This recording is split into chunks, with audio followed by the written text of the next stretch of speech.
Hello friends and welcome to my channel Iballdesigningdeveloper. So like you all know that previously on we have covered up many of the things using C++ and I hope you understand all the tutorials which we have covered up yet, because we have learned about many different things yet, like we have learned about arrays, loops, then we have also learned about break statement and more other statements as well. So previously on I was telling you about multi-dimensional arrays and I hope you understand that video. So in this video I will be telling you that what are structures in C++. Like there are different type of structures like we use in C++ of every topic. So I'll be telling you that basically if we are starting structures topic from a start, like from basics, so what are the things important in this topic and what are the elements we have to add when we are starting with the structure. So this video will be really different and very amazing video from the other videos which we have uploaded on this tutorial. So I hope you'll be enjoying this amazing structures video from start using C++. So if you understand this video and if you enjoy this tutorial here, so remember to hit a like to this video, and if you're new on this channel, want to see more videos like that, so remember to subscribe, and after subscribing hit notification bell as well so you can get the notifications of all my coming up videos which I will be uploading on this channel. So now what we are waiting for, let's move to computer screen and let's get started. So now here we are on the computer screen, and like I've told you in the start that today in this video I will be telling you that what are multi-dimensional arrays which we use in C++. So if we talk about in small words that what are multi-dimensional arrays, so a multi-dimensional array is an array of arrays. To declare a multi-dimensional array, define the variable type, specify the name of the array followed by square brackets which specify how many elements the main array has, followed by another set of square brackets which indicates how many elements the sub arrays have. So means if we talk about in small words that what are multi-dimensional arrays, so basically multi-dimensional array is an array of arrays. Like if you want to use two arrays in one array, so for that you have to use multi-dimensional arrays. Like when we have learned about for each loop, so in for each loop we have learned that in one loop how you can use another for loop. So that's the thing in multi-dimensional arrays, that if you want to use two arrays in one array, so you can use multi-dimensional arrays in here. This is the short summary. But if you want to use that multi-dimensional array, so you have to define the variable type, you have to define the specify name of the array, then you have to specify these all things followed by square brackets which specify how many element the main array has. Then you have to define another set of square bracket which indicates how many element the sub arrays have. So you have to define all the things in detail so you can use multi-dimensional arrays, which is really important here. As with ordinary arrays, you can insert values with an array literal, a comma separated list inside curly braces. In a multi-dimensional array, each element in an array literal is another array literal. Means in ordinary arrays you can insert value with an array literal or with a comma separated list inside curly braces, but if you are using multi-dimensional array there, so in each element you have to add array literal with another array literal, because obviously we are using two arrays in one array, so we have to add two array literal here with one array literal so that you can use multi-dimensional array. So this is the thing. Now if we see each set of square brackets in an array declaration adds another dimensional to an array. An array like the one above is said to have two dimensions. Array can have any number of dimensions. The more dimensions an array has, the more complex the code becomes. The following array has three dimensions. So these are three dimensions which a following array has. This is example. You can just see it correctly on Google or you can search on any website. You will be getting what are the three dimensions of following array which we use with this multi-dimensional arrays. Now if we talk about that what are access the elements of a multi-dimensional array, like if you want to use elements with multi-dimensional array, so how you can do that. To access an element of a multi-dimensional array, specify an index number in each of the array dimensions. Means if you want to access an element with multi-dimensional array, so for that you need to specify an index number in each array dimension which you are defining. So this statement accesses the value of the element in the first row O and third column 2 of the letters array. So you have to define this thing which is a statement which we have written. Then in letters you can write strings, means this is a string letter which we have defined, and in this string letter we have defined two letters which we have printed at the top, or you can say which we have right at the top. So then it will be indicating the output you are getting. So output you will be getting is C, because right now I'm using 0 and 2. 0 indicates A and 2 indicates C, because like I told you when we are working with arrays or strings, so in that we start the counting from 0. So that's why this A is indicated as 0.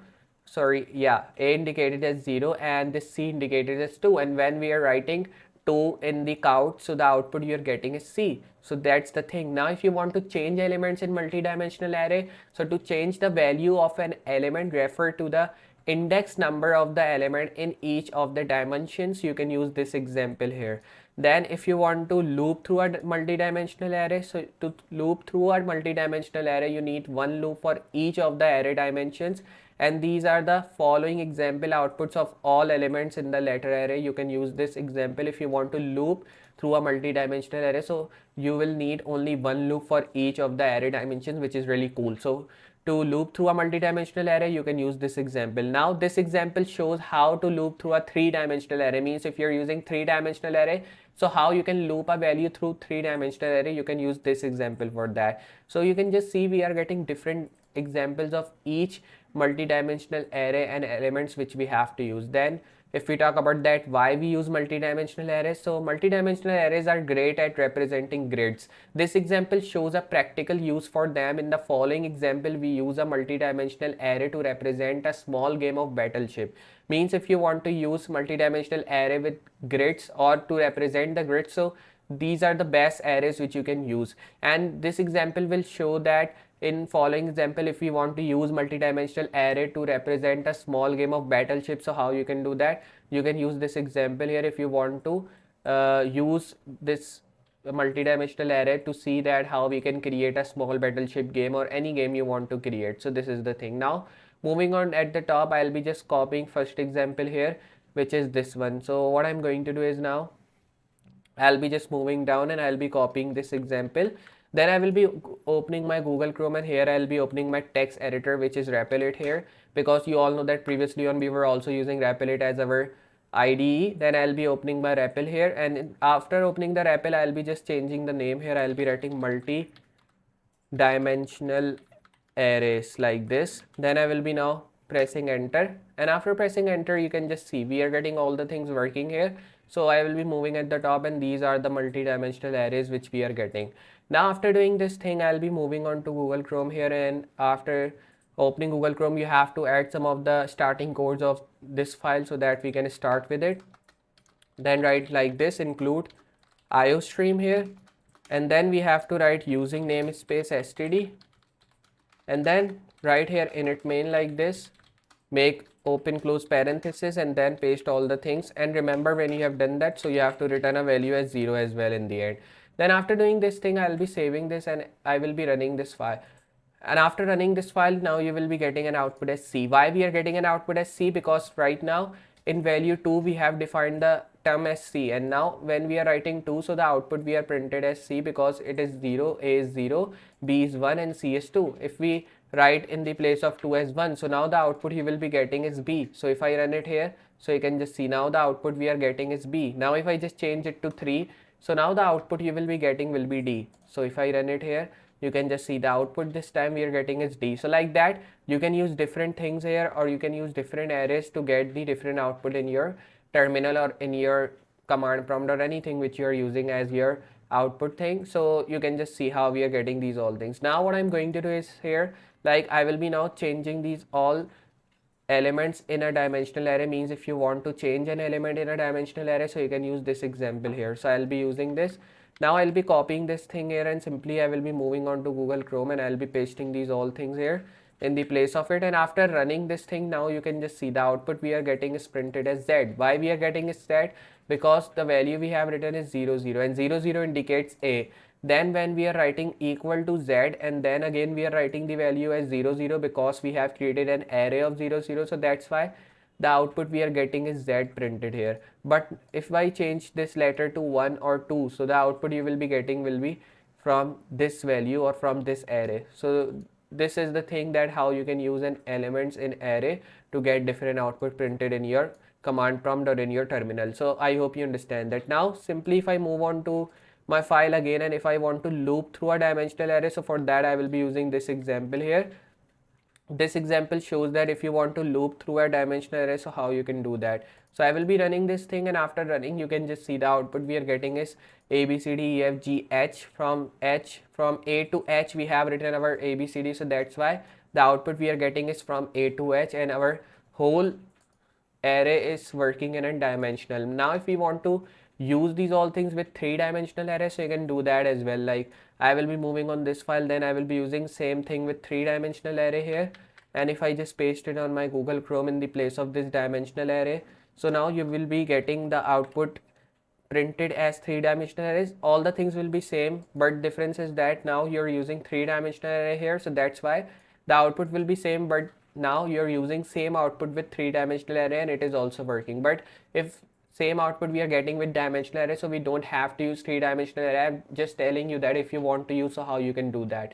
Now if we want to create a simple project or simple game, so you can use this example here, which is a small battleship game that we have created with dimensional array here. So I'll be moving on here, and then I'll be pasting in the place of this, and if I just save it, or you can just normally run this here. So after running you can just see simply we are getting here, which is saying selecting coordinate, choose a row number between 0 and 3, so I'll be choosing 2. Then choose a column number between 0 and 3, I'll be choosing 3. Then you can just see it is saying me miss select coordinates again, and then you have to see what is hitting, what is missing, and what output you are getting. If it will be hitting, so you will be getting the output printed as victory and you won.